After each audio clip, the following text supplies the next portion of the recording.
Hello, Capricorn, Sun, Moon, Rising, and Venus signs. Kamusta kayo? Sana po ay nasa mabuti kayong kalagayan. Welcome back po sa Star Tarot. At kung bago kayo rito, welcome din po kayo. Please subscribe, like, share my videos, and leave me a comment kung nakaresonate po kayo. Thank you. So, first card ni Capricorn, we have the Princess of Autumn. Merong magagandang balita, no, na paparating. There are going to be happy news about your career, promotion siguro, pa pwedeng magkaroon din ang iba sa inyo or po pwedeng ma-offera ng scholarship, ng company pinagtatrabahuan ninyo, pwedeng ganon. So, maganda, no, maganda mga balitang paparating, magandang mga magaganda yung mga balita, magaganda yung mga impormasyon na papasok, you know, and maaari din na meron ditong mga plano kayo that is going to work perfectly sa inyo sa ngayon. Baka yung mga plano ninyo, makikita na ninyo na, kumbaga, pag, pag pinush through ninyo yung mga plano ito, kumbaga naka-align na ito ngayon sa mga nangyayari sa buhay mo sa ngayon or yung mga nangyayari sa outside world mo, maaring naka-align na din yung plano mo. Kaya this could be the perfect time for you to start, 'di ba? Kung ano man yung mga plano mo, gawan mo na ng paraan ngayon na masimulan mo habang yung mga nangyayari sa paligid mo, kumbaga, parang nakalinya na siya talaga, 'di ba? At makakatulong sa plano mo, no? Na plano mong gawin. So, what else? We have the Two of Summer. This is beautiful. Lalo-lalo na, no, pagdating sa love life. Lalo-lalo na kung ikaw ay wala pang love life. 'Di ba? Maaring ngayon, baka magkaroon ka na ng love life. Baka makilala mo na ngayon si Mr. or si Miss Right ninyo. 'Di ba? And maybe you will fall in love at baka mauwi na sa isang serious commitment din. 'Di ba? Yung inyong relationship. So, possible yun. No? Merong posibilidad yan. For some of you, na maaaring meron din kayong hindi pagkakaunawaan with your person, kung meron kayong pag-aaway, or po pwedeng meron ditong nagkahiwalay, you know, yung parang, yung ano na, yung magkarelasyon kayo, tapos nagkahiwalay kayo, as in break up, no? O pwede rin na mag-asawa, 'di ba, na naghiwalay na talaga. Feeling ko meron sa inyo diyan na po puwedeng magkakabati, magkakaayos na sa ngayon. Maaaring mare-resolve na ninyo kung ano man yung mga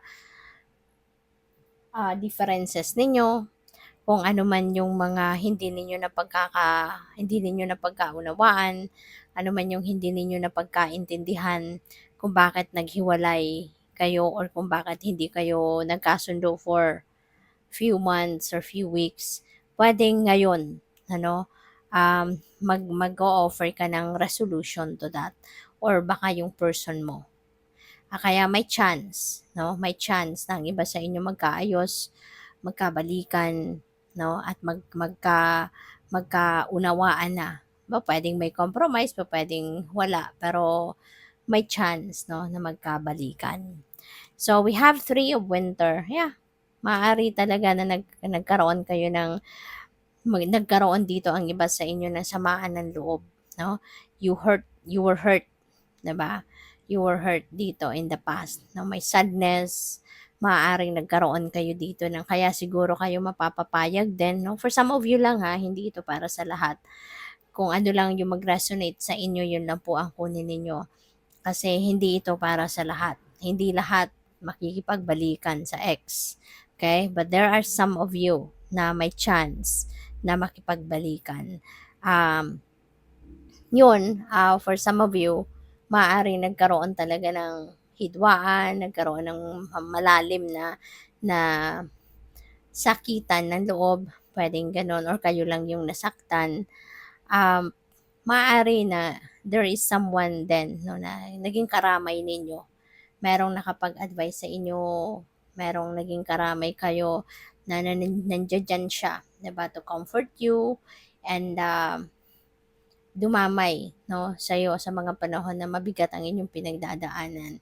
And maybe siya din yung nakapagbigay sa iyo ng enlightenment, nakapagpaliwanag ng inyong isipan.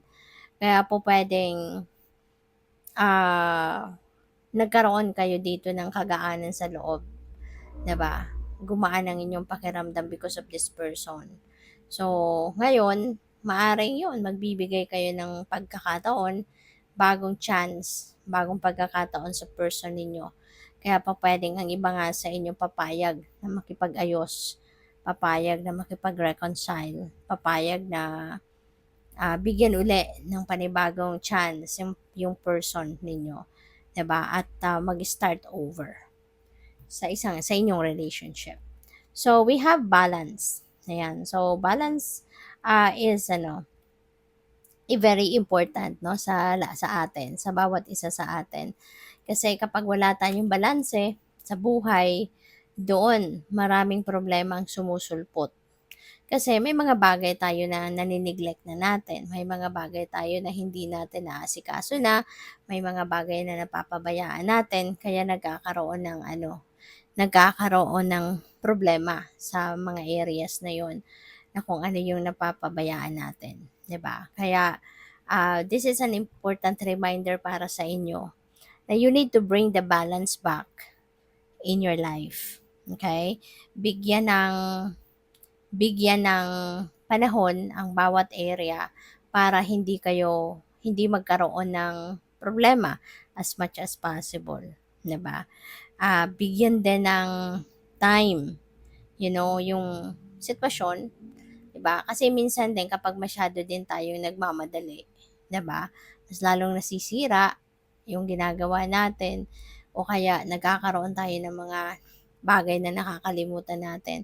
Tapos magi-stop ka, tapos babalikan mo, aayusin mo. So mas lalong nadiderail, mas lalong nawawala ka sa ayos, 'di ba? Kaya kailangan talaga na pinag-iisipan mabuti lahat ng ginagawa or lahat ng gagawin, pagpaplanuhan. Kasi it's always good, no, to make plans, 'di ba? Para wala ka ng magkamali ka man, 'di ba? At least meron kang meron ka pang kunyari hindi nag-workout yung plan A mo, edi at least may plan B ka, 'di ba? So as in hindi totally masisira, 'di ba? Yung kamada ng mga plano ninyo, yung gano'n. So what else? We have Seven of Autumn. Have patience and don't worry. Ito yung sinasabi. Kasi minsan nga, 'di ba? Pag walang pasensya, yun, ang tendency, you are going to rush. Pero yun nga ang nangyayari, ang komplikasyon ng pagmamadali kapag nagkamali ka, 'di ba? Babalikan mo uli.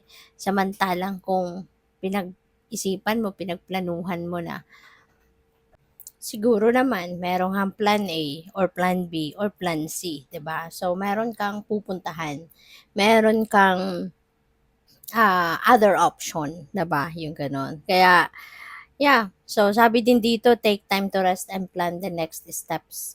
Lalo-lalo na si Seven of Autumn kasi parang ano to parang um, nagawa mo na rito kung ano yung sa tingin ninyo kailangan ninyong gawin para ma-achieve mo kung ano yung goal mo. 'Di ba? And you're just waiting for the perfect timing para na mangyari na kung ano man yung gusto mong mangyari rito. So, kung sigurado ka na nagawa mo ng lahat ng kailangan mong gawin, so maybe it's about time na for you to take a rest, 'di ba? Habang ikaw ay naghihintay ng na mag-come to fruition kung ano man ang goal mo rito, take your time to rest so that makapaghanda ka, 'di ba? Makapag-replenish ka ng lost energy mo, makabawi ka na sa stress at pagod, no? Sa katawan, and then plan your next steps. Ano ang susunod mong gagawin? Future plans. Make your future plans. At saka, paghandaan mo kung ano ang gagawin mo, what you're going to be to be doing, 'di ba? Once na nangyari na, dumating na kung ano man yung ine-expect mo. 'Di ba? Ano nang gagawin mo? How you're going to manage that? So maybe it's about time na for you to do that para sobrang ready ka na din sa pagdating ng kung ano man itong ine-expect mo.